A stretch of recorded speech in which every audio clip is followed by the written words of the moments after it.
दोस्तों आज की वीडियो में हम जानेंगे मुगल सल्तनत के तीसरे बादशाह जलालुद्दीन अकबर के बारे में। दोस्तों अकबर को मुगल इतिहास का महान बादशाह माना जाता है। दोस्तों मुगल सल्तनत की बुनियाद ज़हीरुद्दीन बाबर ने रखी थी। फिर बाबर के बाद उसका बेटा हुमायूं गद्दी पर बैठा, मगर 1540 ईस्वी में शेर शाह सूरी ने हुमायूं को हराकर मुगल सल्तनत को ख़त्म कर दिया था और सूरी सल्तनत की बुनियाद रख दी थी। हुमायूं शेर शाह सूरी से हारने के बाद ईरान की तरफ चला जाता है। इसी सफ़र में 1542 में उमरकोट के राजा वीर साल के महल में अकबर की पैदाइश होती है।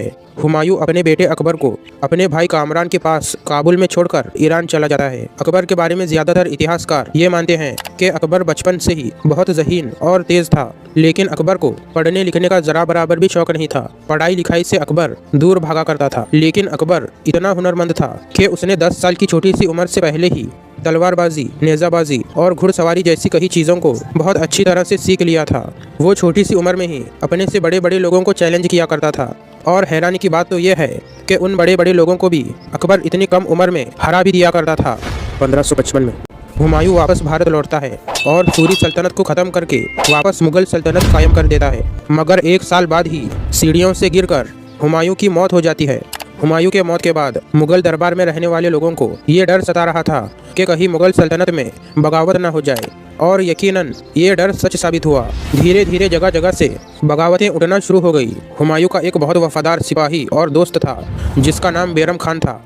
उसने वक्त को भांपते हुए एक सही फैसला लिया और अकबर को सिर्फ 14 साल की उम्र में मुगल सल्तनत का अगला सुल्तान होने का ऐलान किया। अकबर को खतरे को देखते हुए सुल्तान घोषित कर दिया गया था, लेकिन अकबर अभी भी नासमझ था। इसलिए सुल्तान भले ही अकबर बन चुका था, लेकिन पूरी सल्तनत बैरम खान ही चलाया करता था। लेकिन बगावत के जिस खतरे को देखते हुए बैरम खान ने एक छोटी सी उम्र के अकबर को सुल्तान बना दिया था, वो खतरा अकबर के सुल्तान बनने के बाद भी नहीं टला। दोस्तों सूरी सल्तनत में एक हिंदू प्रधानमंत्री था, हेमू चंद, जो हेमू नाम से मशहूर था। जब हुमायूं की मौत हुई तो हेमू ने मौके का फायदा उठाकर दिल्ली पर हमला कर दिया और दिल्ली को जीतकर राजा बन गया। इस वक्त अकबर और बैरम खान पंजाब में थे।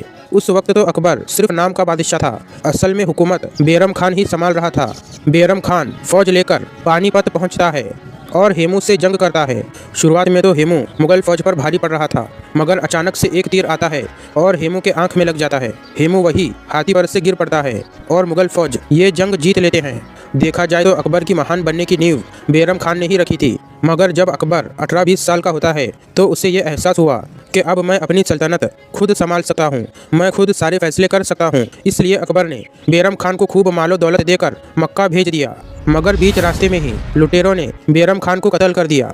दोस्तों अकबर अपने दुश्मनों को मैदान जंग में हराने से ज़्यादा दिमागी तौर पर हराने में महारत रखता था। भारत में मुगलों के बाद सबसे बड़ी ताकत थी राजपूतों की।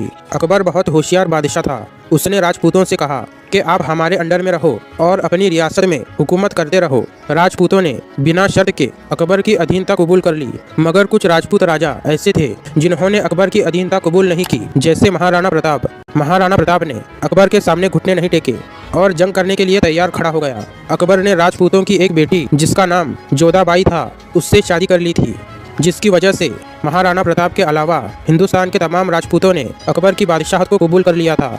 बैरम खान के मौत के बाद जब अकबर सल्तनत चलाने के लिए पूरी तरह से आज़ाद हुआ तो उसे यह महसूस हुआ कि मुगल दरबार में इस्लामी आलिमों का बड़ा अच्छा बोलबाला है, यानी हर हुक्म इस्लामी आलिमों के मर्जी के बाद ही जारी किया जाता है। इस बात से अकबर को थोड़ी चिढ़ महसूस होने लगी थी, जिसकी वजह से उसने एक हुक्मनामा जारी किया जिसमें यह ऐलान किया गया था कि आज से ही हमेशा के लिए अकबर का हुक्म इस्लाम के बड़े से बड़े आलिम के हुक्म से बड़ा माना जाएगा। इस हुक्म के जारी होने के बाद अकबर सियासी फैसलों के साथ साथ मजहबी फैसले भी खुद करने लगा था, और जाहिर है वो कोई आलिम दीन तो था नहीं, इसीलिए उसके लिए ये मुनासिब नहीं था। इसीलिए मजहबी लोगों ने उसकी मुखालिफत करना शुरू कर दी और पूरी सल्तनत में एक बगावत का माहौल तैयार होने लगा था। अकबर ने जब अपनी सल्तनत में ऐसा हाल देखा तो उसने इस्लामी बड़े बड़े आलिमों को चुन चुनकर कत्ल करवाना शुरू कर दिया, जिसके बारे में भी उसे ये खबर लगती कि फुला आलिम उसके बारे में कोई गलत बयान या हुक्म जारी कर रहा है, वो उसे कत्ल करवा देता था, जिसकी वजह से बहुत से आलिमों ने निडर होकर उसके ऊपर कुफ्र के फतवे जारी किए। अकबर ने अपने 9 रतन में से एक वजीर जिसका नाम अबुल फजल था उससे मशवरा करके नए दीन की स्थापना की जिसका नाम दीन इलाही था। अकबर का ये मानना था कि हर मजहब में कोई ना कोई अच्छी बातें जरूर हैं, तो इसीलिए क्यों ना हर मजहब की कुछ कुछ अच्छी बातों को निकाल कर एक नया मजहब तैयार किया जाए, जिसकी वजह से तमाम मजहबी झगड़े भी खत्म हो जाएंगे। लिहाजा अकबर ने इसी को मद्देनजर रखते हुए दीन इलाही नाम का एक मजहब तैयार किया। इस मजहब में इस्लाम के साथ साथ और दूसरे मजहब की बहुत सारी चीज़ों को भी शामिल किया गया था, जिसे अकबर अच्छा मानता था। अकबर के इस मजहब को सबसे पहले बीरबल और अबुल फजल जैसे उसके वजीरों ने ही कबूल किया था, लेकिन अकबर के इस मजहब को हिंदुस्तान में रहने वाले लोगों ने पसंद नहीं किया था। अकबर के दौर में हिंदू धर्म से ताल्लुक़ रखने वाले लोग अकबर को बहुत ज़्यादा अच्छा मानने लगे थे। बहुत से लोग अकबर की पूजा किया करते थे। अकबर के बारे में कहा जाता है कि अकबर के दरबार के बाहर लोग मन्नतें मांगने आया करते थे, क्योंकि अकबर का यह नज़रिया था कि हर मजहब में अच्छी और बुरी दोनों चीज़ें होती हैं। इसीलिए वो ईसाइयों के साथ भी पूजा किया करता था और हिंदुओं के साथ भी पूजा किया करता था और मुसलमानों के साथ मस्जिद में नमाज भी अदा किया करता था। दोस्तों, अब अगर बात की जाए हल्दी घाटी की जंग के बारे में कि आखिर हल्दी घाटी की जंग जीता कौन था, महाराणा प्रताप या फिर अकबर। दोस्तों, महाराणा प्रताप के अलावा हिंदुस्तान के तमाम राजपूतों ने अकबर की बहादुरी और होशियारी को देखकर अकबर की बादशाहत को कबूल कर लिया था। दोस्तों, अकबर ने 4 बार महाराणा प्रताप से दोस्ती करने का पैगाम भेजा, मगर महाराणा प्रताप ने हर बार अकबर की दोस्ती ठुकरा दी। महाराणा प्रताप उस वक्त मेवाड़ का राजा था और चित्तौड़ उसकी राजधानी थी। अकबर ने अपने हिंदू राजपूत सेनापति मानसिंह को फौज देकर रवाना किया और महाराणा प्रताप अपने मुस्लिम सेनापति हकीम खान सूरी के साथ हल्दी घाटी के मैदान में पहुंचा। महाराणा प्रताप को ये मालूम था कि आमने सामने की लड़ाई में वो किसी तरह मुगलों को हरा नहीं सकता।